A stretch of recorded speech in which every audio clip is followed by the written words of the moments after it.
violence, we seek to create an enabling environment for girls and women to know, claim, and exercise their right to end sexual and gender-based violence in the beneficiary communities. There is more in this report by Anas Sabit. The week-long sensitization workshop organized by the African Women Lawyers Association was to, amongst other things, raise awareness on the dangers sexual and gender-based violence poses to the education and development of children and the vital roles of parents and community stakeholders in containing the menace. Executive Director of Aula, Madame Edna Kuma, who took the participants through various SGBV-related topics, noted that the move is to form teams capable of addressing cases of sexual and gender-based violence and aid the victims in their quest to seek for justice. We met the CUC, they are the Court Users Committee, and this Court Users Committee are mostly institutions, including Shraj, social welfare, the courts, DOVSU, the police, and Ghana Health Service. The other groups are here. What we're doing is that to appraise them with the simple issues at court going, because some of them were afraid to handle issues for others at the court or encourage them to go to court. So the intention is to form a committee and a platform so that they can respond to each other. If a case comes to them, they put it on the platform. How do we do it? So if it does to, there's a DOVSU person on the committee, so they can quickly answer and respond. She, however, expressed worry at the increasing number of girls being married off to older men out of ignorance and poverty, and appealed to parents to be responsible. How do I allow 40 years old to go and marry? A child marriage. You can't handle your own biological self, let alone a baby, let alone handle an elder man. Your bargaining power is very low. So the marriage may not last. So we keep on appealing to parents how responsible they should be, not to be pushing their children into marriage. And at the same time, the communities who should be very careful about how to handle the girl child. The Chima Municipal Director of the Commission for Human Rights and Administrative Justice, Anthony Kwame Agmamavi, bemoaned the involvement of some key stakeholders in the community to settle rape and defilement cases out of court, a situation he described as worrying. The challenges we encounter is the involvement of the chiefs. Sometimes they would want to intervene in the matter and do it home settlement. But issues of defilement and rape, they are purely criminal matters. So those who have to come in, assess the situation, and if the perpetrators have to be sent to court, they will put them before court for them to face the full rigors of the law. Representative of the Traditional Council and Adontihima of Tanoso, Nana Ikriasewa Bonsu, disclosed that the meeting has exposed participants to proper ways of handling SGBV cases, and she'll extend the message to other queen mothers in the area to sensitize the masses in their various communities. Ahima for Bosumi be a fear day chato in your committee. Mestre and penny for our modaya no say, Ombema Maquenya, na Macasachre, Nananum, Ama or Mosodia qua fear film, Akobo, or Mamma for Mania say. 7 years to count one year the lawyer. What's some? Utimiko Emma, lawyer to charge on. Now, Busamia, Nadia Yebeya Fahonon. Municipal Girl Child Coordinator Ellen White, on her part, lauded Aula for the exercise and called for intensive sensitization among girls in schools. Aula has been very supportive to the municipality. They were here in 2019 and they have made a lot of impact. So we have to sensitize our girls and our males to the boys as well. They also need us. So the sensitization has to go far in the communities. We have to intensify our community engagement so that they get to know more about sexual and gender-based violence. The program, held under the theme Strengthening Communities Against SGBV project, with support from Oxfam, WILDAF, the European Union and other partners, seeks to create enabling environment for girls and women to know, claim and exercise their rights to end sexual and gender-based violence in Ghana. Anna Sabit, Joy News, Tichiman. Now, the family of a 60-year-old man who was killed by suspected jihadists in Burkina Faso has arrived in Ghana. The man, identified as Akama, was killed early last month when unidentified armed men targeted members of the government-backed militia group of Benrele, a community on the border with the Upper East region of Ghana. 2 more individuals, including the village imam, were killed and their weapons seized in the attack. The family of the deceased, including 4 widows and 13 children, fled the area to avoid being targeted by the armed groups. They have since arrived in Ghana, currently seeking refuge at a village in the Upper East region. There is more in this report.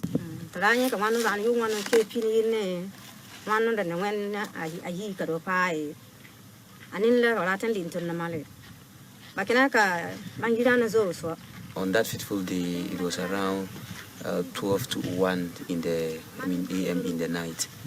So they only heard gunshots around their community known as Beriale. The wife of the late Akama Indebila narrates what transpired on the 9th of July then, when armed unidentified men suspected to be jihadists invaded their home in Benrieli, a Burkinabe border village in the Bolgo department near the Binduri district of Ghana. So their husband ran and hid under a tree. But the people, were able to locate him and kill him. They also attempted killing one of her sons, but luck was on his side and he was able to escape. So they do have to find their way back home here.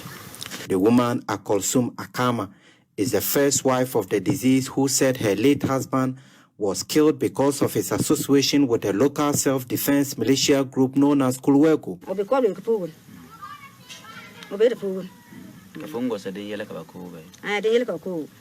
her, it's true that her husband is part of the Kolwego group, which is a community watchdog group in that area. So she believed that her husband's murder is linked to his being a member to that Kolwego group.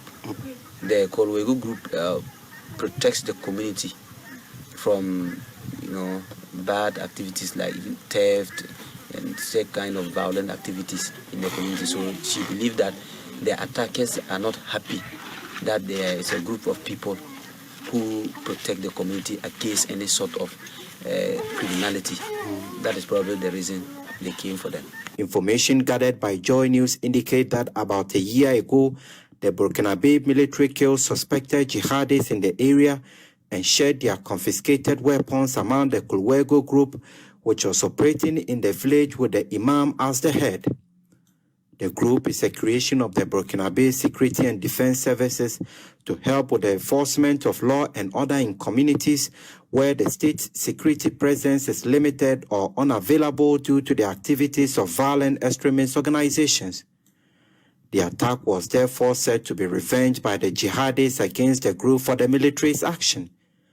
The woman confirmed that the jihadists did retrieve a rifle from their home after killing her husband.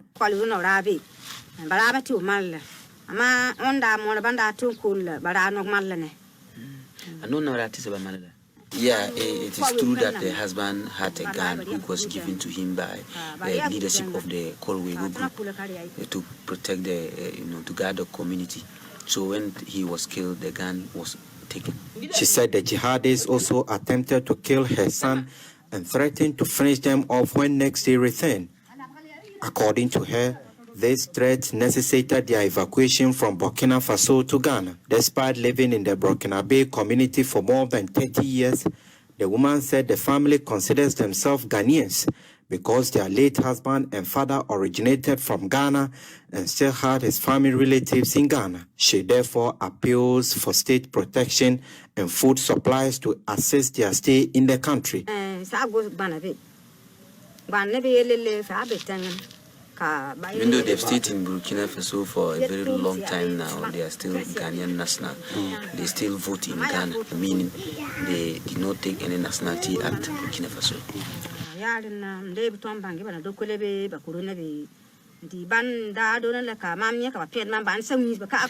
Yeah, she's really afraid that they may come back, but she can't tell whether they will be able to, they will come to Ghana or not. But as we see, this is also her home. So she has come home, even though not comfortable, but this is her home. So she has no choice than to be here.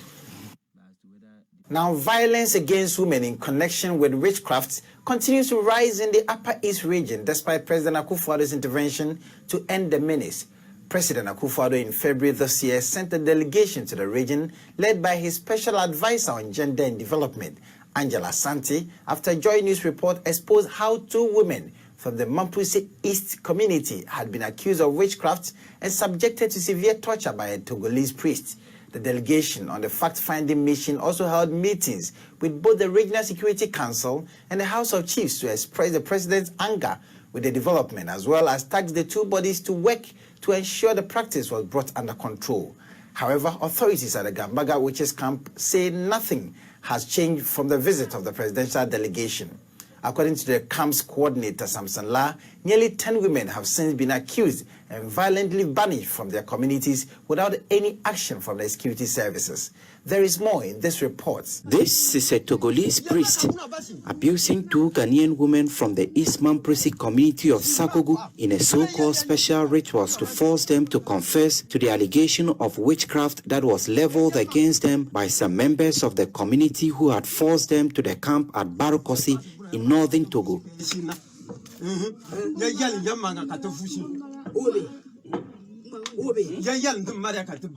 3 months earlier, more than 20 women from the town of Nakpanduri had been held in the camp and tortured over similar allegations. The incident, which occurred in February this year and was reported by Joy News, attracted the attention of President Akufo-Addo and provoked him to immediately react by dispatching a delegation under his special advisor on gender and development, Angela Asante, to meet with the regional stakeholders to convey his anger and demand a lasting solution to the heinous practice. The fact-finding delegation in the region held separate meetings with the Regional Security Council. Following that meeting, the overlord and president of the House of Chiefs said this during a House of Chiefs meeting in March.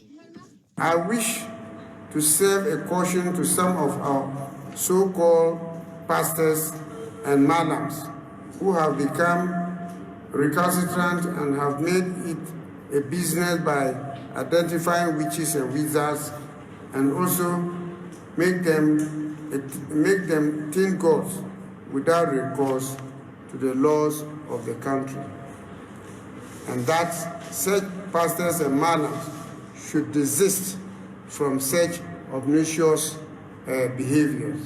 In the same month, during the Independence Day celebration, the chairman of the Security Council and the regional minister also issued a warning to deal with the perpetrators of the practice. However, according to authorities of the Gambaga witch camp, the practice has shown no sign of improvement. Samson Lare is the coordinator of the camp. Actually, there has been an increase after the visit of the Parliamentary Select Committee.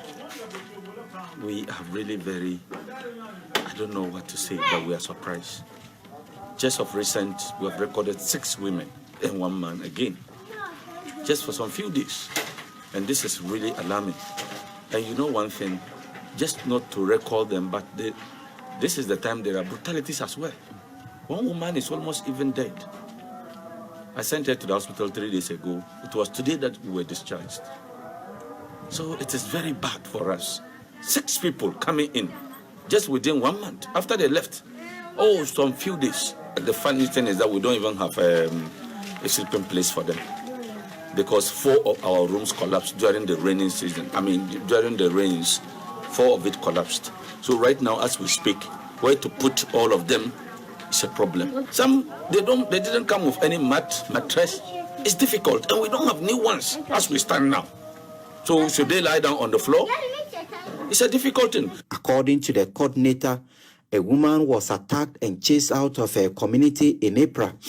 And in June, 2 women were attacked in the Yunyo district. And only this month, 3 individuals, including a man, have been banished from Nalirgu, the regional capital town. Those who have been accused but not yet banished from their communities are living under constant threat and discrimination. The witch camp coordinator said the situation in the region is dire, as he appealed to Parliament to fast-track the passage of the proposed witchcraft bill. But when you understand the situation on the ground very well, and you go back to do the bill, it means that it will benefit the one you are actually fighting for. That's all what I'm looking for. My old ladies are tired. They're tired. People are still beating them everywhere. And you can't also be everywhere. So if there's a bill, if there's a law that will help people not to beat these women, is it not the best? He also called on the newly appointed Gender, Children and Social Protection Minister designate, Hajia Lariba Abudu, who comes from the region, to do more to end the practice in the event her nomination is approved by Parliament. I think if it is actually true that Hajia Lariba is the gender minister, I think she knows these things very well, more than anybody else.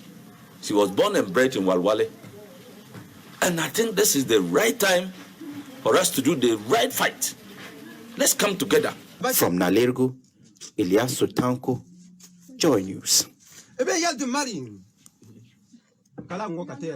Now, one would like to enjoy a cold bottle of Burkina, a dairy milk and millet mixture to release some stress on a sunny day.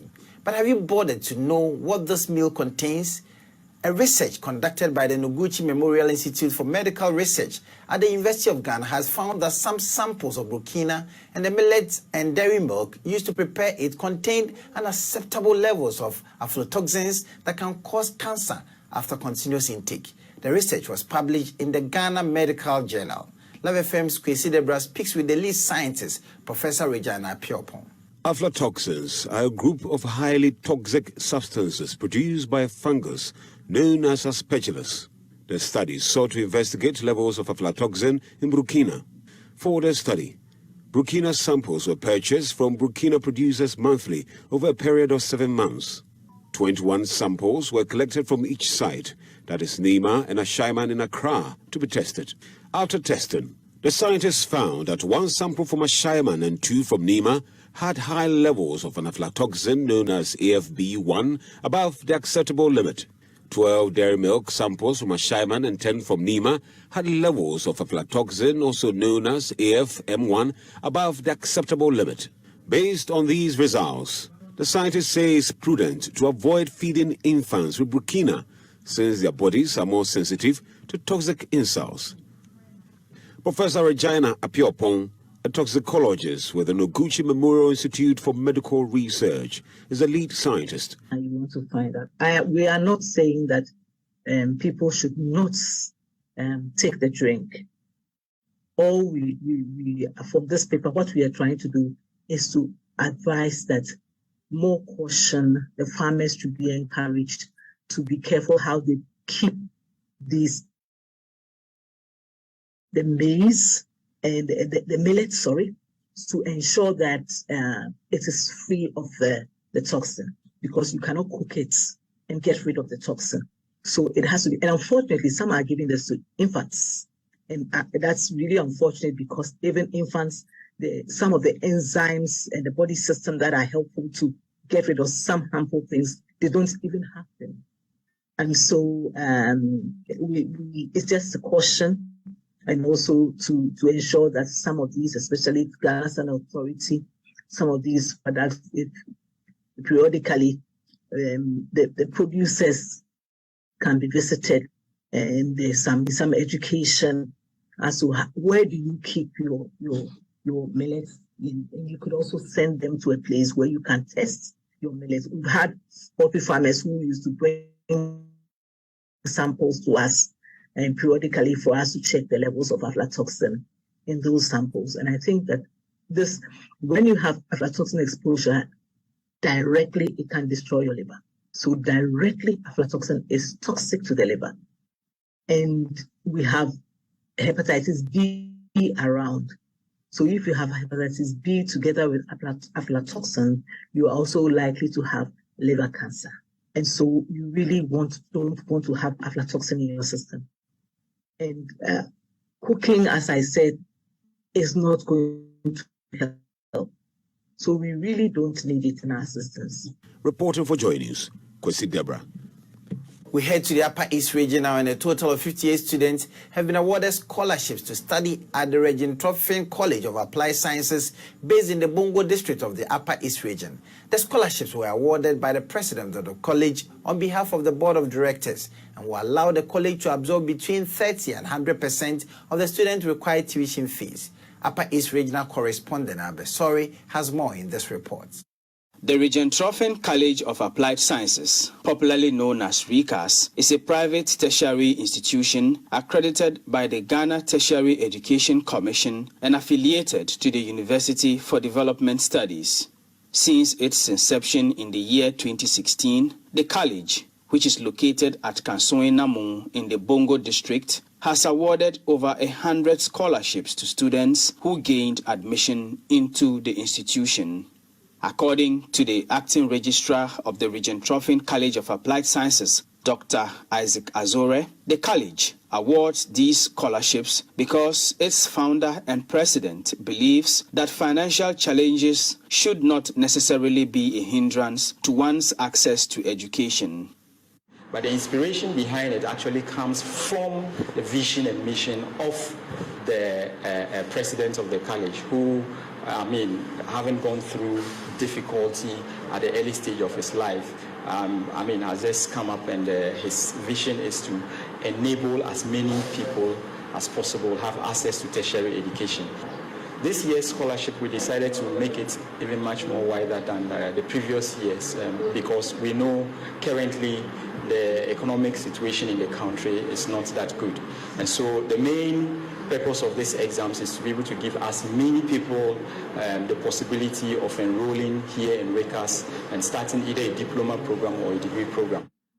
This year, the Regent College of Applied Sciences has awarded scholarships again to 58 students who applied and qualified for admission into the college but were at risk of forfeiting their admissions due to financial challenges. The scholarships were awarded after the students wrote a scholarship examination.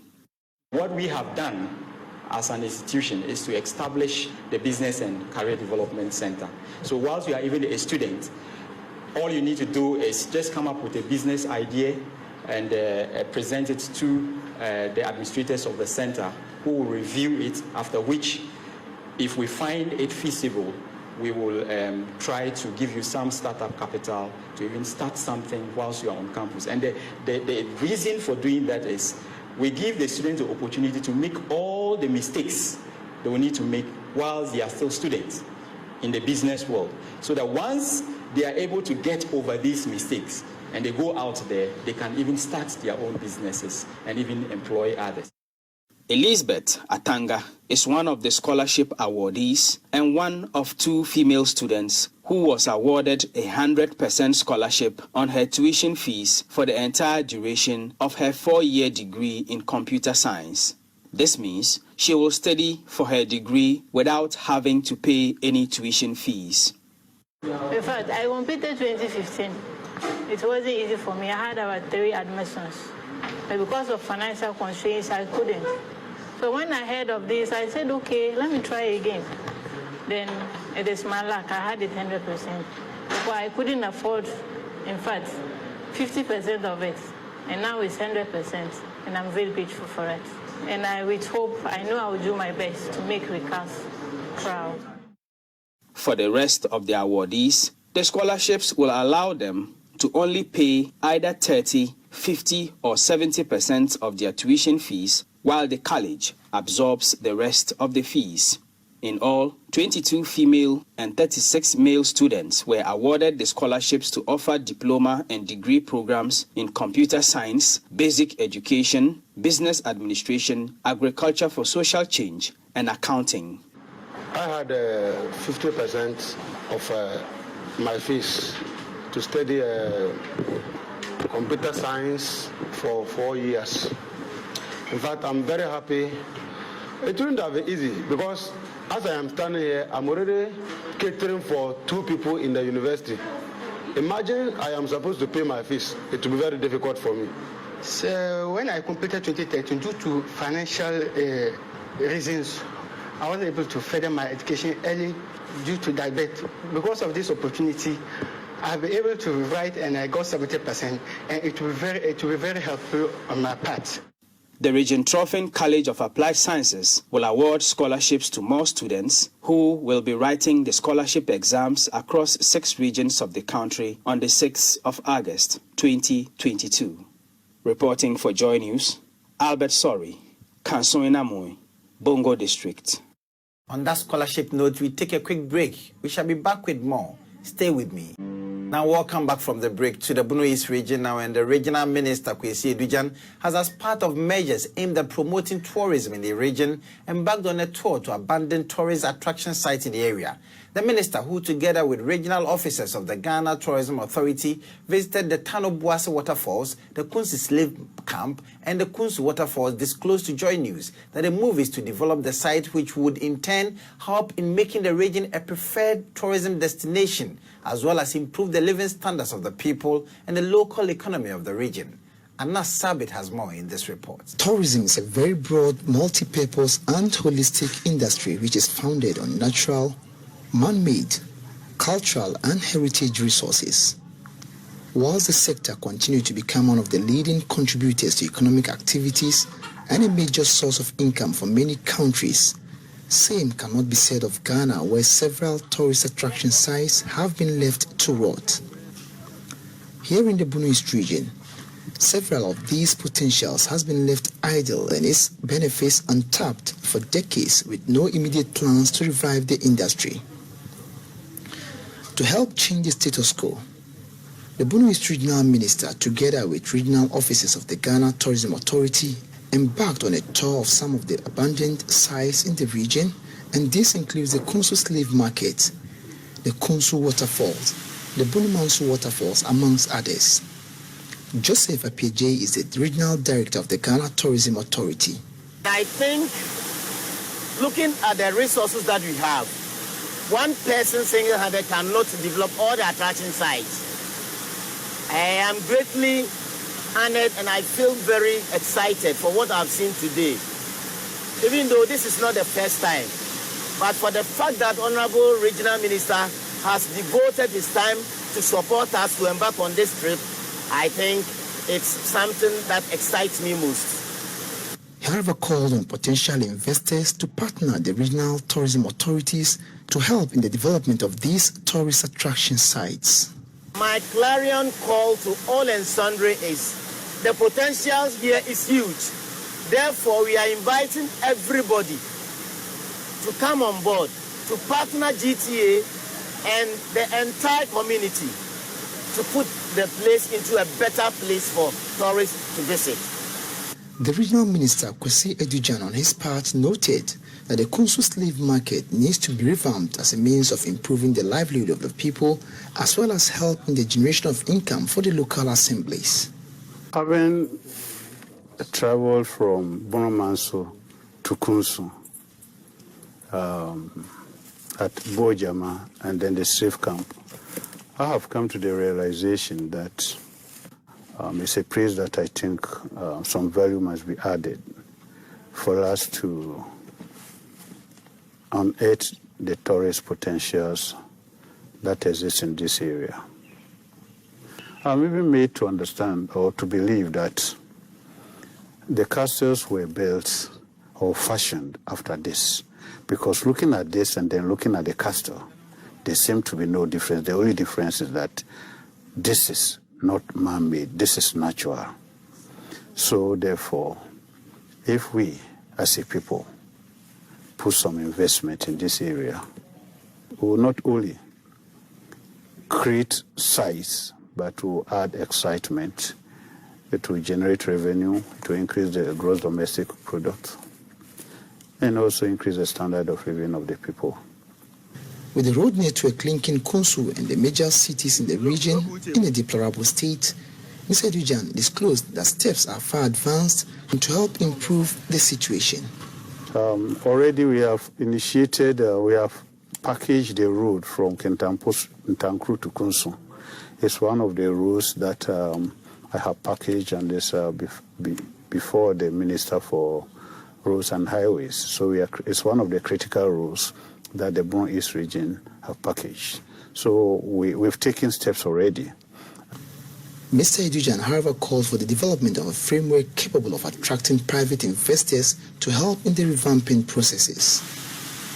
Anna Sabit, Joy News, Kunsu. In our next story, the Cape Coast Metropolitan Assembly has cut sword for the construction of a police station for the Cape Coast Technical University. The construction of the police station follows the murder of a 24-year-old student of the Cape Coast Technical University a couple of months ago. Speaking at the ceremony, Vice-Chancellor of the university, Professor Joshua Danso Owusu-Sekyere, indicated the police station will reduce the rate of crime in and around the university. There is more in this report. The request by the authorities of the Cape Coast Technical University to have a police station has been on the drawing board for quite a while, but this has been exacerbated by the killing of the 24-year-old student of the university. This sparked security concerns by stakeholders of the university, notably the university authorities. The Vice-Chancellor of the Cape Coast Technical University, Professor Joshua Danso Owusu-Sekyere, says the construction of the police station couldn't have come at a better time. We conceived this idea, I think, a year or two ago. We wanted a police station, and we were looking for funding for the police station. And then graciously, the MCA has come through for us to fund the project for us. I was under a lot of pressure not too long ago when a student was murdered. It was like, a VC, what are you doing about it? Security on campus, what's going on? And so this basically helps me a lot. It's come to beef up the security on campus, but probably not just on campus, but for the community as well. And I think it's a great thing that is being done for us. And I'm really grateful to the MCA for coming through for us to help us with this project. It not only helps us with the curbing of crime, it also provides some kind of aesthetics. It helps. It provides a better look for our campus, for which I am very grateful. The Cape Coast Metropolitan Assembly responded swiftly and has indicated they have found money towards the construction of the police station. Ernest Arthur is the mayor of Cape Coast. This has been on the table for a very long time, but we're looking at where we have funding for the project. Thankfully, we've been able to secure funding, and then the Assembly is 100% funding the project. We are grateful to the institution for providing the land, but for the funding, is all on us. And so when completed, we are hoping the pressure that is on Abra police station will lessen. We are also hoping that there will be less crime within the institution and around it, and that the station will serve the purpose for which it was contracted. The university is hopeful that the facility, when completed, will help beef up security on the campus and around the campus. Reporting for Joy News, Richard Kwejenya-Akon, Cape Coast. Let's still stay in the Central Region, specifically in Cape Coast, because the Upper East community in the Central Region has unveiled a unity chief who is expected to seek the welfare of the people who come from the Upper East region but are residents in the Central Region. The unity chief, Nabad Noine Adabilekai Apam Nuhu, who in turn inaugurated 10 sub-chiefs, says he will make sure the chieftaincy disputes in the Upper East region are resolved. The Deputy Works and Housing Minister, Abanga Abdallah, who was in attendance, says he will team up with the chief and the sub-chiefs to ensure that there is peace and development in the Upper East region. There is more in this report. The newly installed chief called for unity so the Upper East region would develop.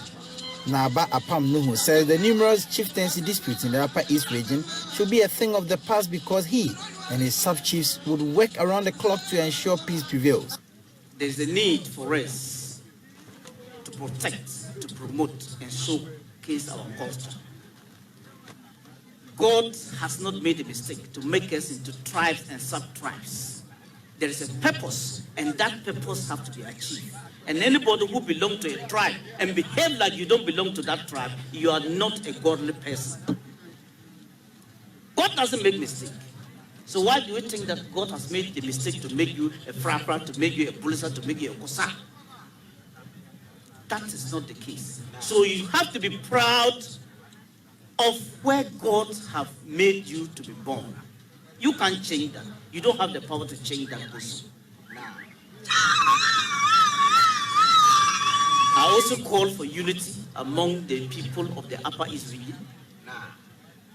We have several tribes in the Upper East region, but the major tribes are the Kosas, the Nabdams, the Talisi, the Gruni, the Kasina, the Bulisa. And currently we have the Besa and the Bimoba also catching up. These are the major tribes in the Upper East region.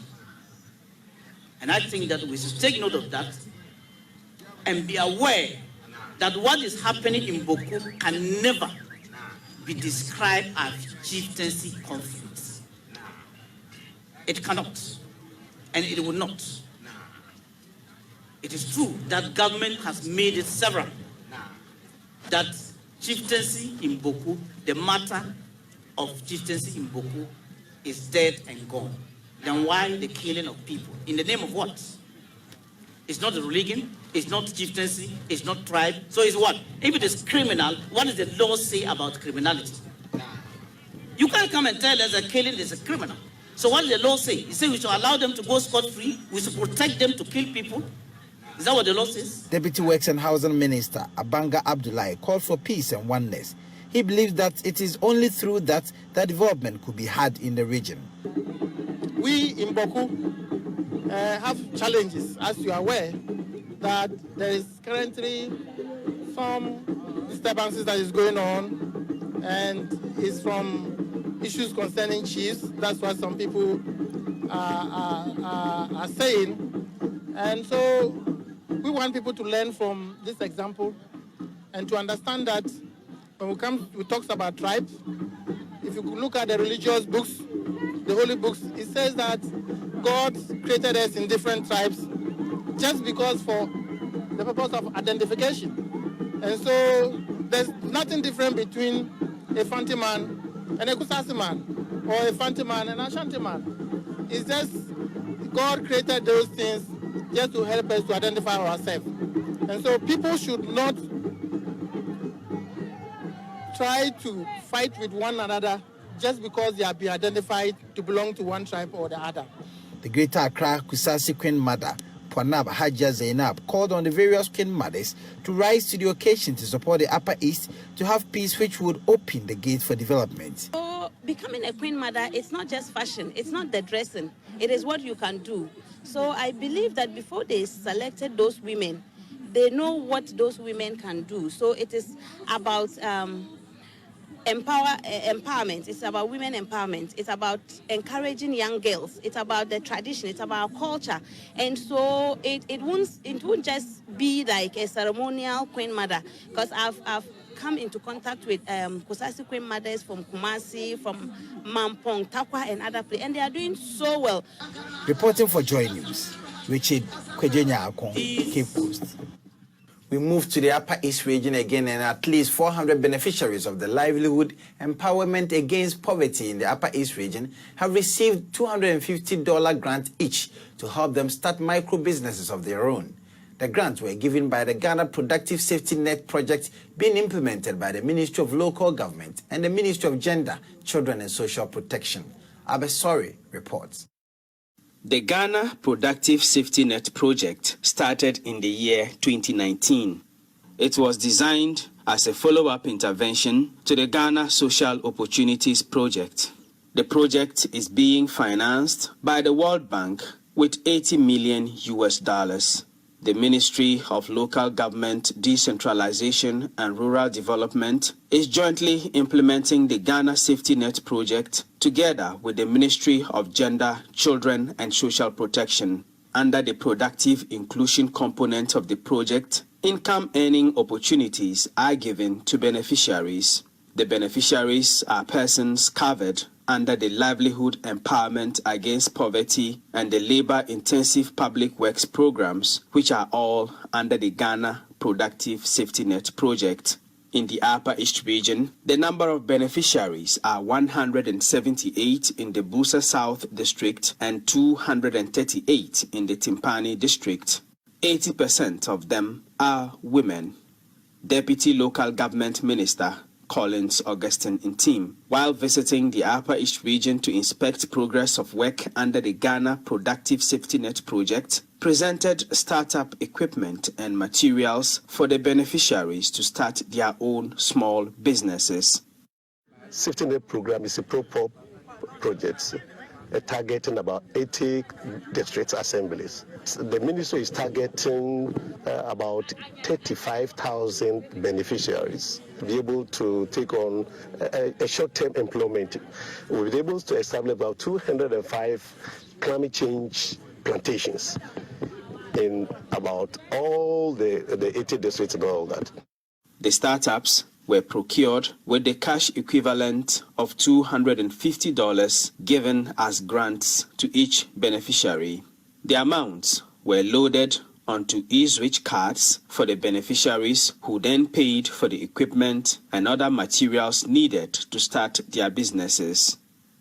Market is one of the key things that we need to think if you are designing the projects. And that is why the government is also establishing the business resource centers. They have the capacity to train and draw the market linkage. That's why everywhere I go, I bring them on board for them to understand the dynamics and understand the challenges of the beneficiaries. Some of the businesses the beneficiaries are going into include granite processing into paste and snacks, rice processing, shea butter processing, and animal rearing. The beneficiaries were excited about this intervention from government. We have always wanted to purchase these items and start the businesses, but we could not afford it. For that reason, we remained unemployed. These monies we have received today will help us realize our dreams of starting our own businesses and be able to cater for our families. The Ghana Productive Safety Net Project will monitor the beneficiaries to ensure their businesses are growing. Desmond Duametu is a production inclusion specialist with the Ministry of Local Government, Decentralization and Rural Development. It's really be from an extreme poor household. So either you are from a LEAP or the Livelihood Empowerment Against Poverty Program household, and where we ensure that each household is only given one representation. And the household makes a decision on who has that capacity or capability to get into community level micro-enterprise activities. It takes a while to develop the capacities. It takes a while to get them into the world of work. And once you give them the startup grants, then you are sure in your mind that they are going to put these monies to good use. The Ghana Productive Safety Net project is closing in December 2022.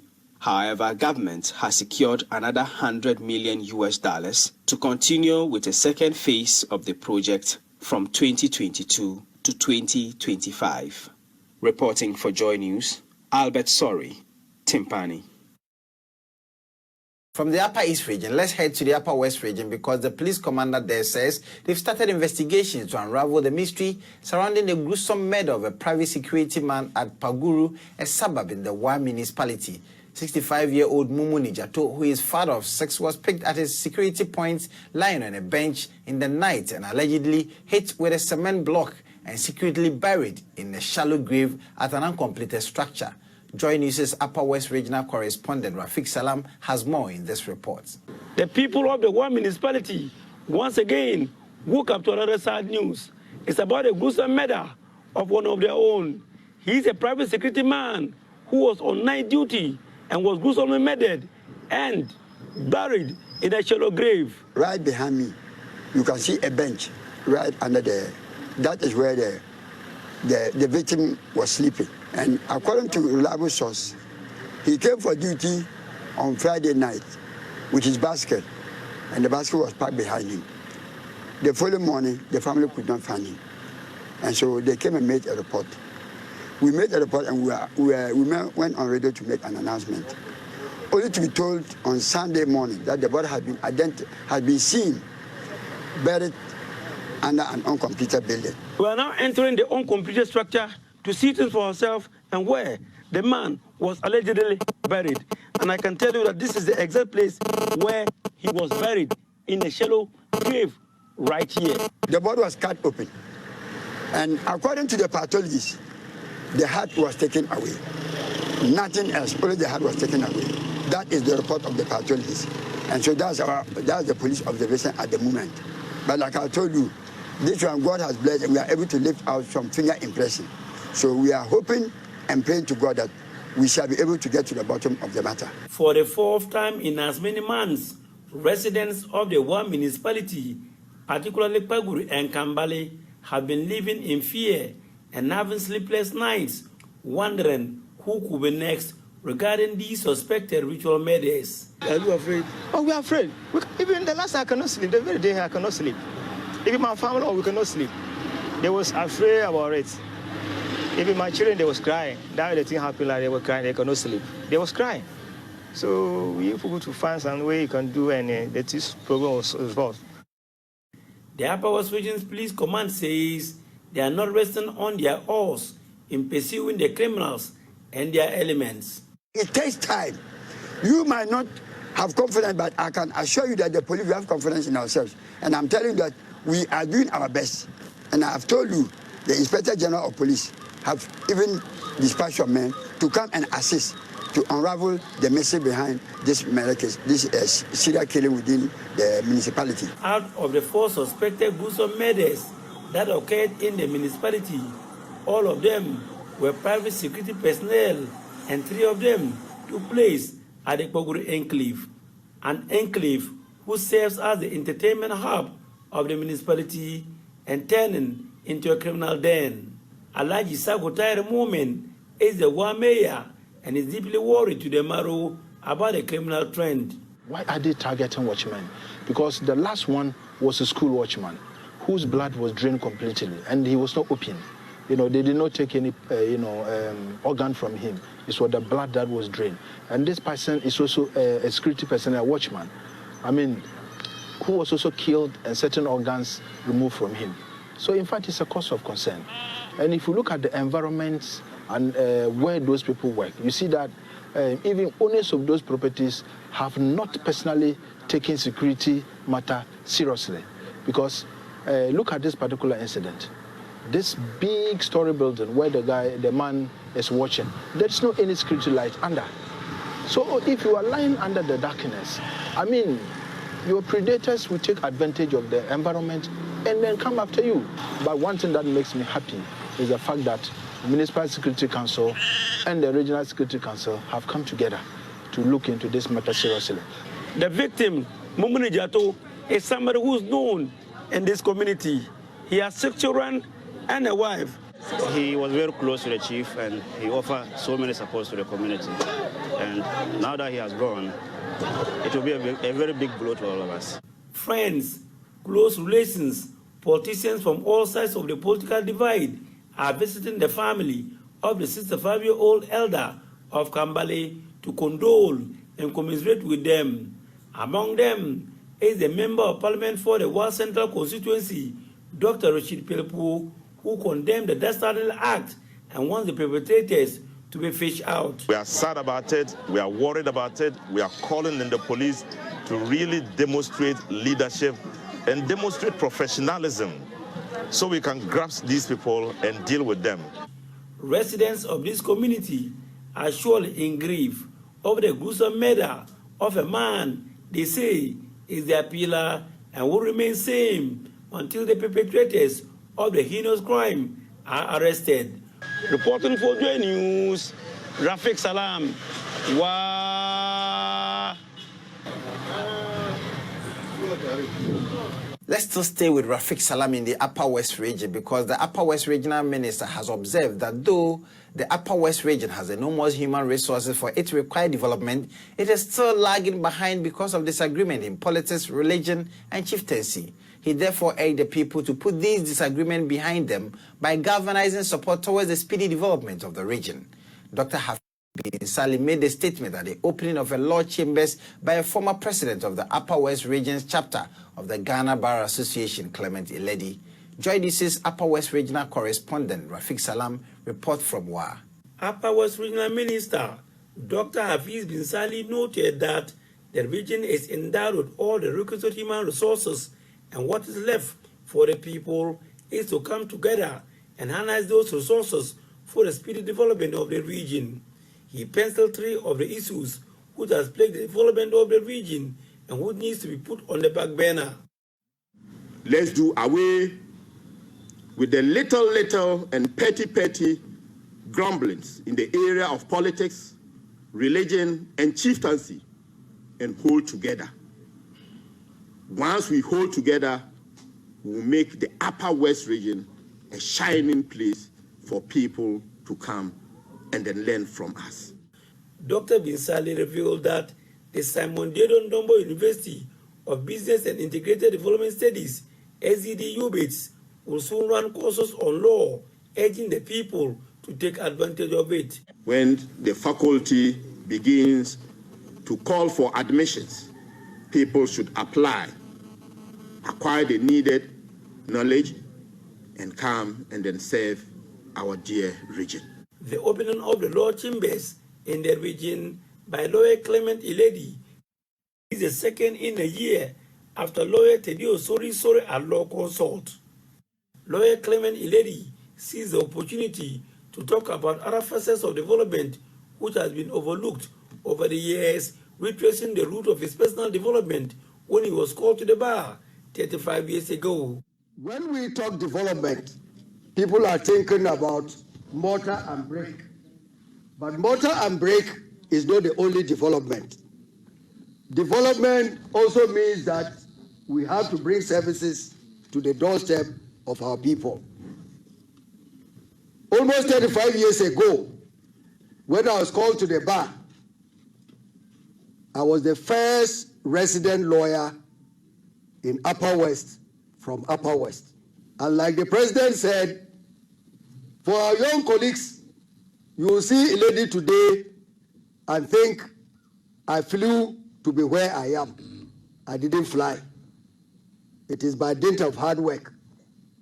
I started on foot. I rode a bicycle for national service. I rode a motorcycle. And indeed, my people in the chambers today tells me when he wanted to be a lawyer, his friends will say, but you want to be like a lady, riding a motorcycle. A view equally shared by Senior State Attorney at the Office of the Attorney General's Department, Lawyer Saeed Abdul Shakur, who sees the practice of law in the region as purely sacrificial. There are not too many lawyers who are prepared to sacrifice and work from Upper West region.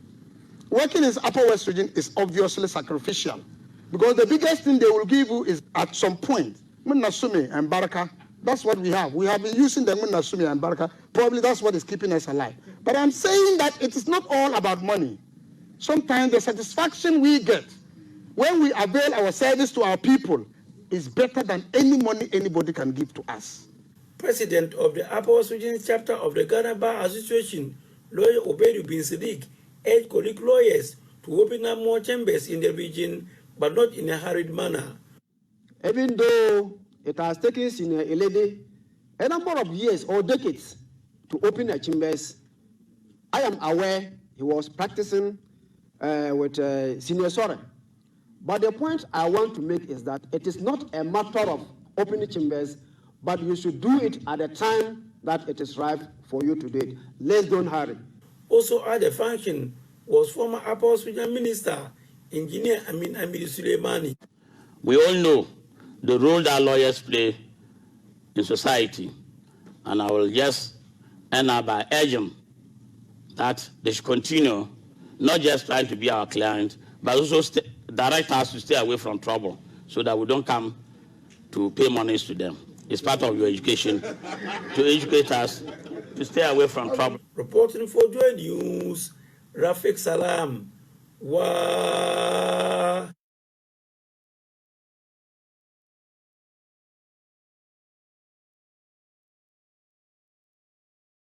Before we end this edition of From Our Correspondents, we stay in the Central Region because former Central Regional First Vice Chairman of the New Patriotic Party, Eko Horisewusi, has pledged to work tirelessly to recapture the Cape Coast North constituency seat from the National Democratic Congress.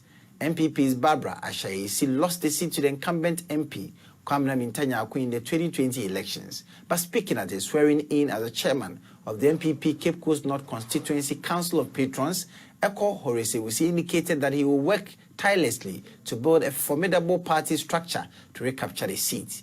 There is more in this report. The former Central Regional First Vice Chairman of the MPP, Eko Horesewusi says the NDC that currently holds the Cape Coast North constituency seat might have to do more to retain the seat. He says as the new chairman of the Council of Elders of the MPP in the constituency, building the party structures at the grassroots and forming better structures at the constituency level is his priority. Ekwewusi says that seat will certainly return to the MPP. He explains why. Cape Coast North, a few years back, there were one or two misunderstandings even among the executives. But as you can clearly see here today, there is a wind blowing, a unity wind blowing. And that is the only way that is going to help the party move forward. I am so happy how the executives have come together, how they're doing things transparent, and and that is the only way forward. Transparency, fairness, and most importantly, unity. This unity that I have witnessed here today, if we continue like this, come 2024, it's not going to be as difficult as it was in 2020. As patron, we're all going to put in our bits to make sure that this party, is well structured and well prepared for the next election. The Cape Coast North Constituency Secretary of the party, Ebo Saba, says now that the party structures have fully been formed, they are ready to take off. They are to advise council and supporters, both financially, physically, and all of that. Now, the disciplinary committee are also there to correct us when we go wrong, to advise us, to counsel us, and to make sure everything is done right. When individuals within a party do what is wrong, of course, we are expecting less of those complaints, but when it so happens, we expect that the disciplinary committee will put things in place and then make sure the party runs smoothly. This is where we draw the curtains in this edition of From Our Correspondents. Many thanks for watching.